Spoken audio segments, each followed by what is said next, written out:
Berdasarkan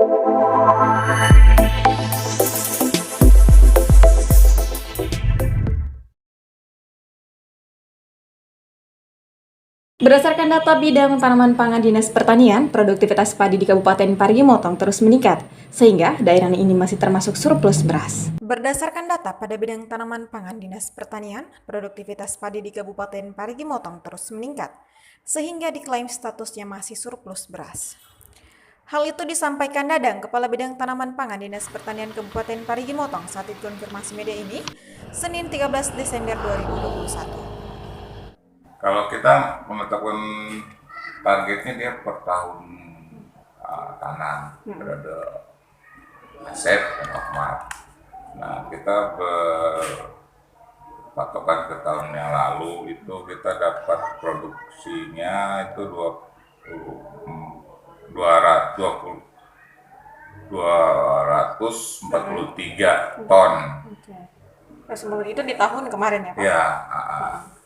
Ya, tahun ini ada sedikit pergeseran jadwal tanam karena akibat adanya beberapa titik lokasi yang perbaikan jaringan irigasi seperti Balinggi. Balinggi ada kemarin sempat vakum karena ada perbaikan irigasi. Di situ kan luasannya lumayan. Balinggi itu ada kurang lebih kalau lahan fungsionalnya ada 5.000-an hektar kan. 5.000 hektar. Cuman ya kan ada beberapa perbaikan irigasi ya baru mulai tanam bertahap mulai November kemarin ini, Desember. Karena stok beras masih aman di setiap tahunnya, sehingga secara menyeluruh harga beras di pasaran Parigi Motong relatif stabil. Ya, masih meningkat kita punya produktivitas dan stok berasnya kita masih aman untuk surplus beras masih tercapai. Nah, alhamdulillah kemarin kan sempat di petani masalah pasar. Nah, alhamdulillah sekarang udah mulai pelan-pelan pengambilan berasnya sudah mulai lancar. Kemarin Dolago menurut informasi dari pemilik gilingan ada pembeli yang memang secara kontinu ambil. Nah, kemarin harganya masih 8.100, ada yang 8.000, ya, maksudnya masih relatif stabil lah. Beberapa wilayah juga tercatat sebagai wilayah lumbung beras dan produktivitas paling tinggi di Kabupaten Parigi Motong, seperti Kecamatan Ongkamalino, Bolano, Bolano Lambunu, Tinombo Selatan, Toribulu, Kasimbar, Parigi Selatan, Torue, dan Kecamatan Sausu. Selain Balinggi, Parigi Selatan, Torue, untuk kecamatan di selatan ya. Untuk kecamatan di tengah ada Toribulu, ada Kasimbar, Tinombo Selatan. Nah, ke di utara ya masuk kecamatan Mepanga, Ongkamalino, Bolano Lambunu. Dadang mengatakan wilayah Kecamatan Balinggi yang termasuk wilayah produksi tinggi sempat tidak mengisi jadwal masa tanam periode Oktober-Maret. Hal itu karena adanya pergeseran jadwal tanam akibat perbaikan irigasi. Karena surplus beras, daerah lain menjadikan Parigi Motong sebagai pemasok beras mereka, seperti pedagang dari wilayah Palopo, Kota Palu, bahkan ada yang berasal dari Kota Gorontalo. Kalau panennya hampir merata tergantung jadwal tanamnya kan gitu.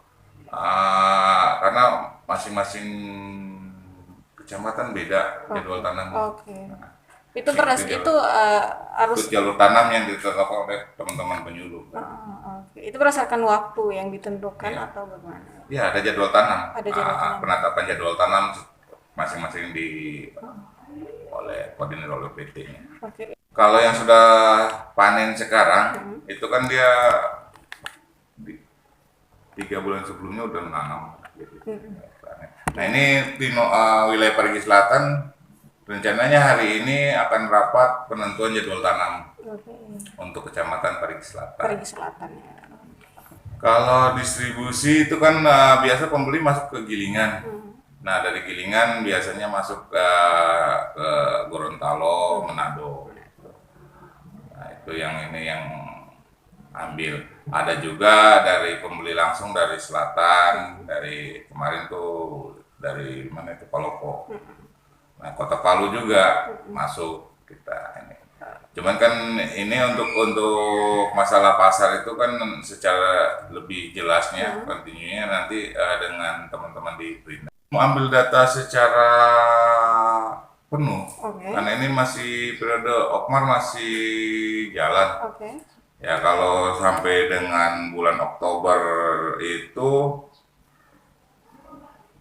kita secara totalnya bulan Oktober itu ada panen 3.964 hektar. Itu tersebar di seluruh wilayah, Pak? Iya. Kita ada datanya kan masuk dari semua wilayah dari Kecamatan Sausu sampai utara. Kira-kira itu mencapai target tidak, Pak?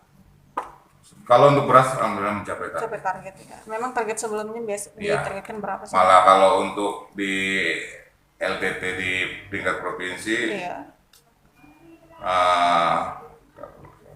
data provinsi kita ditetapkan dari provinsi itu 4.237 hektar LTT luas tanpa tanam. Oke, sekarang realisasinya sudah berapa?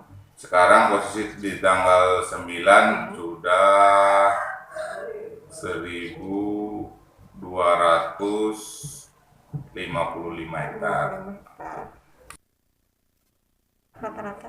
Ya kalau daerah yang untuk tahun ini sih belum ada rekapan dari kita kan gini mengeluarkan data sesuai data statistik.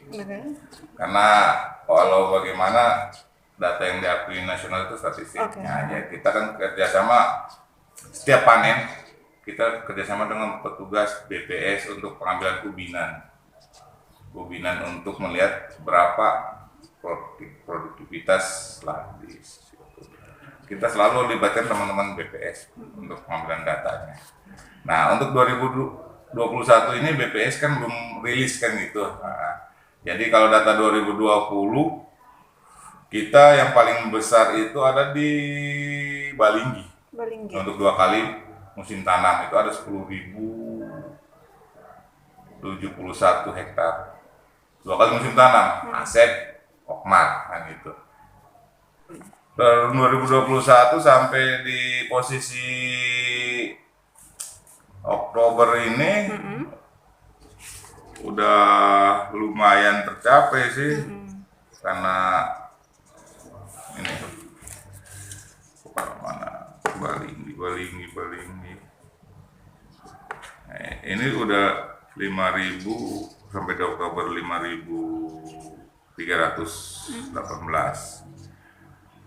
Nah ini kan mbak periode asepnya. Nah tinggal di satu periode musim Oktobernya. Kan tadi 2 musim kan gitu. Nah, musim tanam. Jadi 2 kali musim tanam itu ya 10.000 hektar karena satu periodenya 5.000. Nah itu yang di ini yang untuk Balinggi ada pergeseran karena ada perbaikan jaringan irigasi. Irigasi induk itu kan kewenangannya ada di Balai Pengelolaan Sumber Daya Air Provinsi Sulawesi. Nah itu kemarin hasil sidang komisi irigasi di provinsi kemarin ya. Makanya kita untuk Balinggi sudah mulai bisa mengerjakan. Nah untuk kita kabupaten juga ada 3 varietas yang sementara kita kembangkan untuk mendukung ibu kota negara. Pertama varietas Pandanwangi, orang bilang beras Cianjur. Yang kedua varietas Basmati atau Baroma, itu varietas dari Timur Tengah, beras orang bilang beras India, beras Arab. Nah, ketiga varietas Japonica atau bilang Tarabas, itu varietas dari Asia Tenggara, Jepang. Dari Studio Mini, Kabar Saur Channel mengabarkan. Terima kasih, sampai jumpa di kabar selanjutnya.